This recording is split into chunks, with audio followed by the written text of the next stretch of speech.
When you're faced with numerous cut hazards in the workplace, it's crucial that you're wearing the best gloves for the job.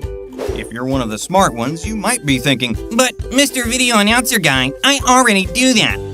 Well, if that's the case, then kudos to you. However, there's a reason why car companies are always coming out with new models, why Apple is constantly coming out with a newer version of the iPhone. It's even why the internet exists, for crying out loud.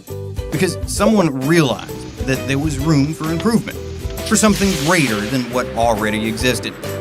That same kind of innovative thinking is the driving force behind the recent changes to the cut testing standards. As glove technology, applications, and a little thing we like to call engineered yarns have advanced, so too have the products that glove manufacturers have created. And because of that, the way in which we test the gloves, and therefore the rating system that denotes their level of cut resistance, needs to change as well. It needs to acknowledge those technological changes. Although it might seem like a bit of a pain right now, I promise you, this is a good thing.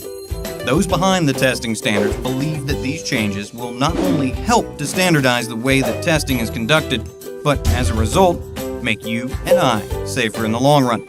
So that whether you build robots, are a champion carrot chopper, or even a katana-wielding zombie slayer, you'll never have to worry about losing a finger while you're on the job, or even about getting a scratch on those precious hands of yours, for that matter. So, now that you understand the why, what will the changes actually entail? Well, if you're in North America, your main concern should be the changes to the old ANSI ISEA standard. One of the main changes is to increase the current number of cut levels from 5 to 9. Since the current cut level 4 rating covers such a large range, all the way from 1,500 to 3,499 grams of cut protection, dividing it into smaller sections means that those who will actually be wearing the gloves will benefit from more accurate glove selection. It'll make everyone much safer since it'll prevent everyone who used to fall under that huge cut level 4 category from assuming that they would all benefit from the same level of cut protection, regardless of which end of the spectrum they fall under. Not always the case, my friends.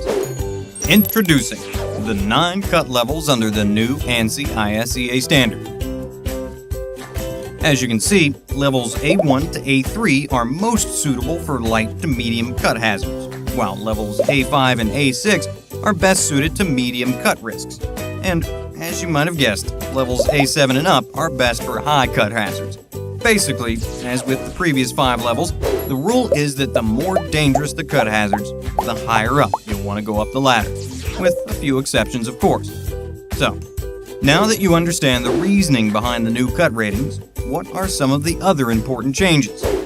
Well, since the ISO 13997 TDM machine results have been found to be more consistent than the CPPT ones over the years, the TDM machine will now be the recommended testing machine for future testing results.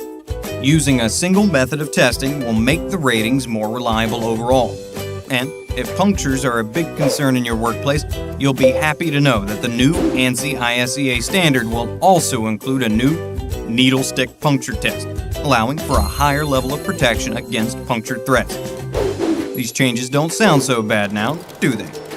But wait, you might be thinking, when do I have to make these changes? Well, don't panic. While the new ANSI ISEA testing standard was officially passed in February 2016, and the changes will become a part of the North American testing process going forward, there isn't a specific deadline that the testing has to be done by. That means that you can retest your gloves on your own timeline. However, keep in mind that the sooner you retest them, the better, since your gloves won't be certified under the new standard until the testing has been done. So don't worry. The approval of these new standards won't affect the technical performance of your gloves. They'll just make the work glove selection process that much easier and more accurate. And therefore, keep everyone's hands that much safer in the workplace.